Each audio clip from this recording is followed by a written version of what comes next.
Hey guys, so someone came to me with a question about comfort eating. So the question was, how can I find ways to better cope when I'm wanting to grab food? And I'd like to bring it back to the topic of this channel is that it's not about the food.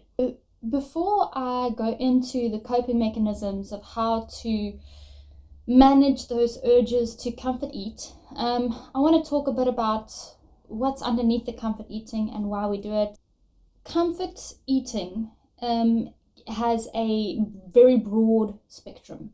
It can go from anything from, on my period, or wanting to watch a movie and I feel like eating a chocolate or some popcorn or something like that. It can be food that I don't necessarily need, but it isn't like an excessive binge or eating to cope or manage emotions or feelings or anything like that. And it can go all the way up to compulsive comfort eating, whereby, say for instance, if you're feeling insecure, you drown yourself in tons and tons of food, and you isolate yourself, and you possibly feel a lot of guilt and shame around that, and it's an obsession, and it's something that you feel you can't get away from. So there is this spectrum, and I think that every single person operates on it on some level. So for instance, my boyfriend will sometimes say, I'm a bit bored, I want chocolate. And he'll go and he'll eat chocolate, and he'll have one or two pieces and he'll be done, or he'll have a whole bar or whatever. And it kind of perplexes me that I've always had this idea that if I'm comfort eating, then that's bad and it's wrong and I'm not allowed to. So there's a lot of shame and guilt that comes together with the idea of eating something that is not outside of my perfect control. So a lot of the time what happens in eating disorder recovery is we're given a meal plan and we're told we need to eat this, this, this, and this at this time of day, and if we go one bite under or one bite over, then we're not recovered. And it can cause so much obsession, it can cause so much fear, and I think it's just like we need to get away from this mentality of there being a perfect way to eat. Okay, so the first thing is that food brings us joy. Otherwise we're probably less inclined to do it. Certain foods taste good. Certain foods release endorphins, like chocolate. Chocolate is actually sourced from cacao, which has the ability to enhance serotonin levels. So naturally, maybe when we're feeling depressed, like if you're PMSing, your serotonin levels are dipping, therefore you're looking for something to pick you up, therefore your brain goes, I want chocolate, because for some reason it knows that has serotonin in it.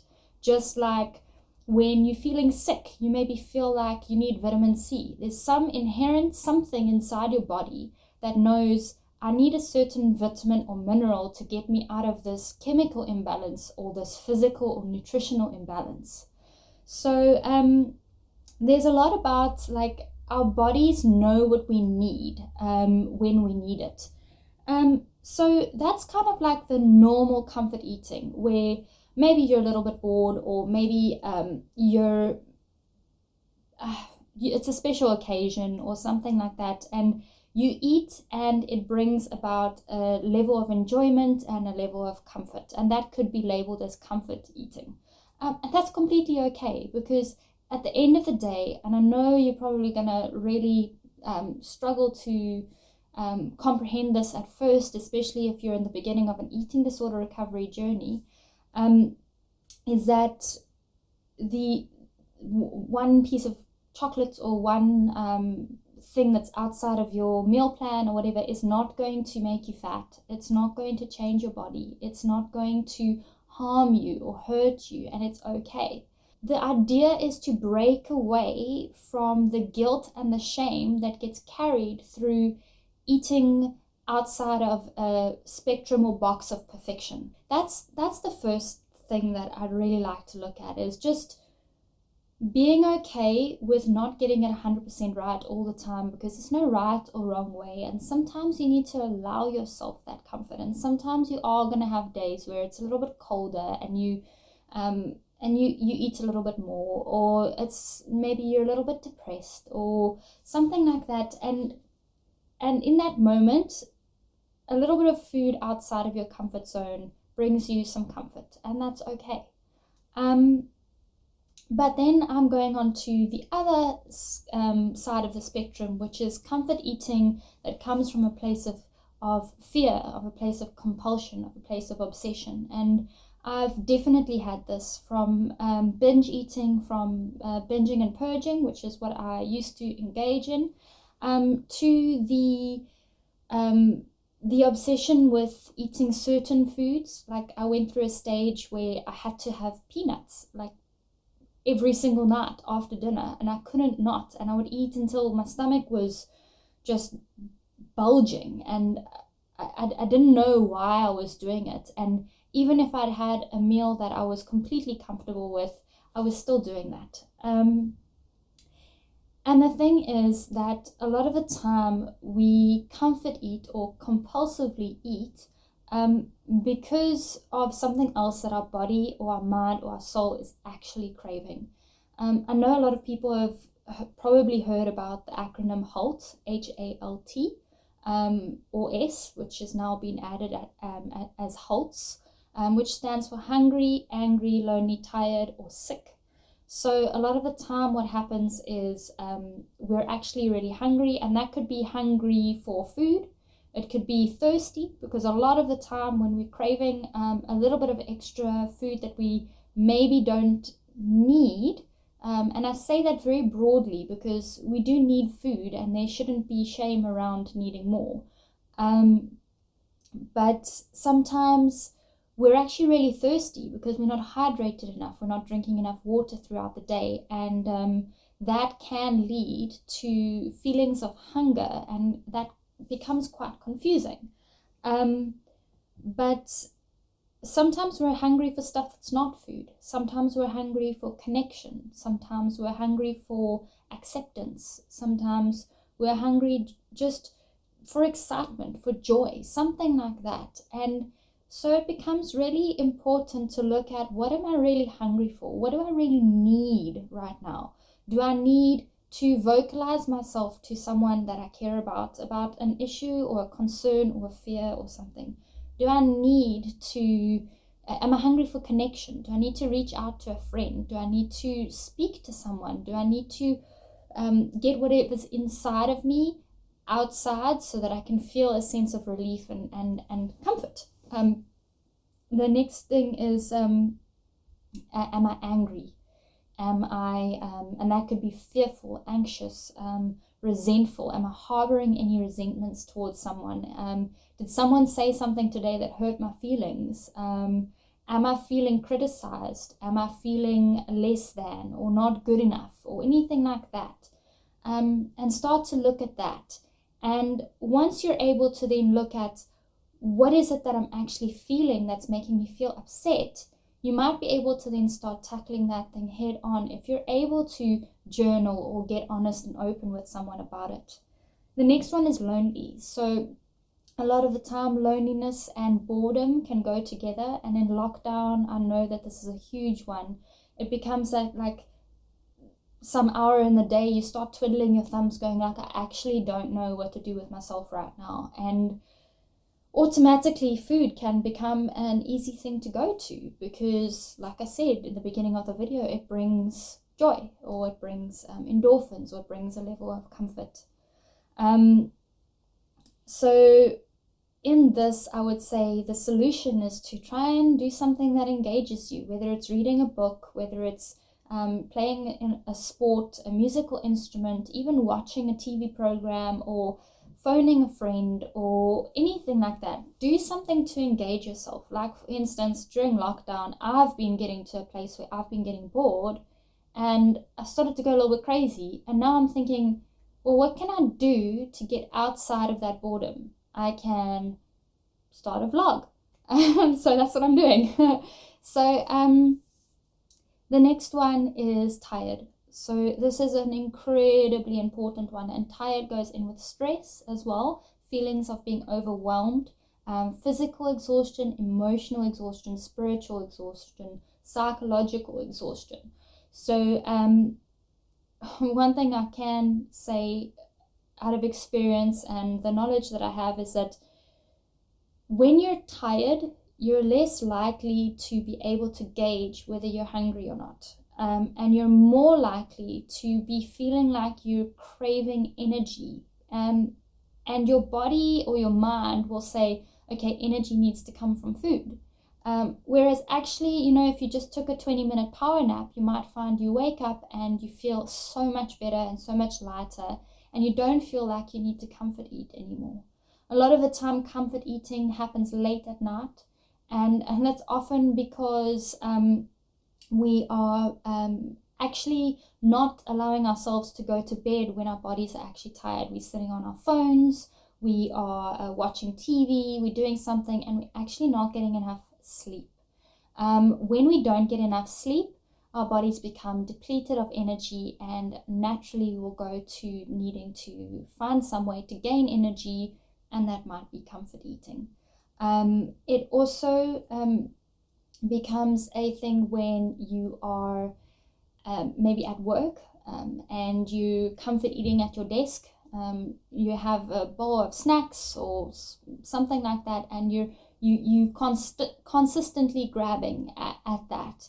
And that's often because, again, we're tired or we're stressed with that feeling of mastication, which is the chewing process, is actually releases hormones that bring relief and de-stress. So constantly chewing on something can actually cause you to feel a little bit more of ease. And that ability to have something compulsively happening often brings a level of comfort. The way that you could possibly deal with this is firstly having a bottle of water at your desk when you are working, and creating pockets of space, if you can, to find breathing, to find calmness, to find rest in between your work. So maybe set a timer for 45 minutes, and then every 45 minutes have 5 minutes of just getting up off of your chair and walking around and breathing a little bit, centering yourself, bringing yourself back to your current space, and then restarting. I find that breathing helps a lot with the desire to comfort eat, and just getting out of your thinking process, just getting out of that mind frame, because what happens is your reptilian brain starts to kick in and you're doing stuff almost habitually, so it becomes very easy for you to grab food. And then the last one is S. So am I sick? So that could be a physical injury. So sometimes we'll comfort eat if maybe we've hurt ourselves, and we like I sprained my ankle last year, and because I sprained my ankle, I couldn't do exercise. So I found I was sitting around a lot, and when I was sitting around a lot, I was frustrated that I couldn't utilize my body the way I wanted to, and therefore the idea of comfort eating became a reality for me. And that was something that I had to manage. The sickness of actually having an illness, so being having the flu, or even a chronic illness, adrenal fatigue, something like that, can really drive us to grabbing that food because we need that comfort. And then very obvious one, well, obvious to me, maybe not to you, is the emotional side that comes with comfort eating. A lot of the time, comfort eating is this physical way of pushing something down, which, if you have a look at your life and your emotions and your feelings and all of that stuff, maybe ask yourself, what are you pushing down at the moment? Are you pushing down your creative expression? Are you pushing down your need for sleep and rest and enjoyment? Are you pushing down your ability to vocalize yourself to people who need to hear what you have to say? Are you pushing down your anger? Are you pushing down your fear? What is it that you're pushing down? Because as soon as we stop pushing that thing down, for some reason it clicks and we stop wanting to push it down physically.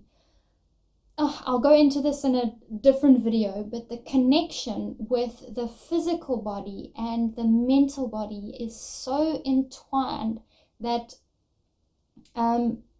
often we, on some very deep level, don't realize that the physical manifestation of eating and food problems often come from a misalignment on our spiritual, mental, or emotional state.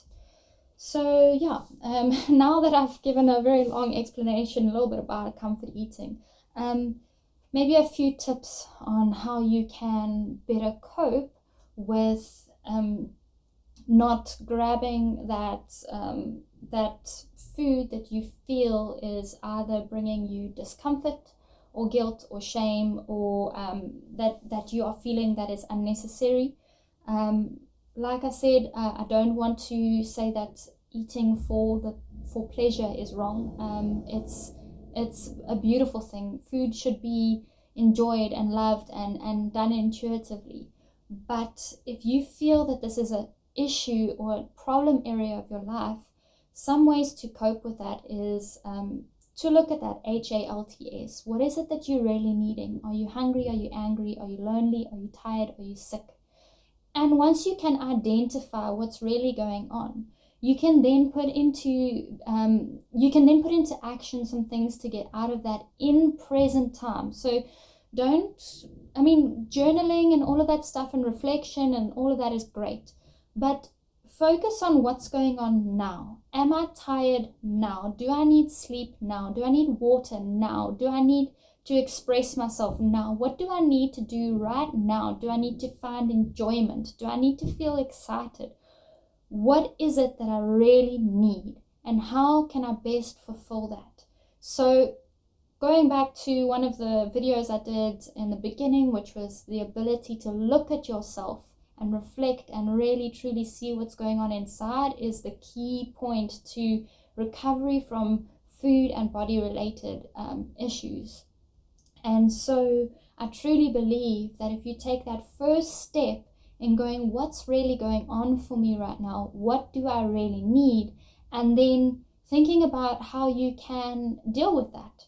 And if you don't have ideas or the knowledge on how to deal with it, then you can ask people. You can ask me here in the comments. Say, hey, I was really angry and I wanted to grab food and I didn't know what to do. How can I deal with my anger in the future?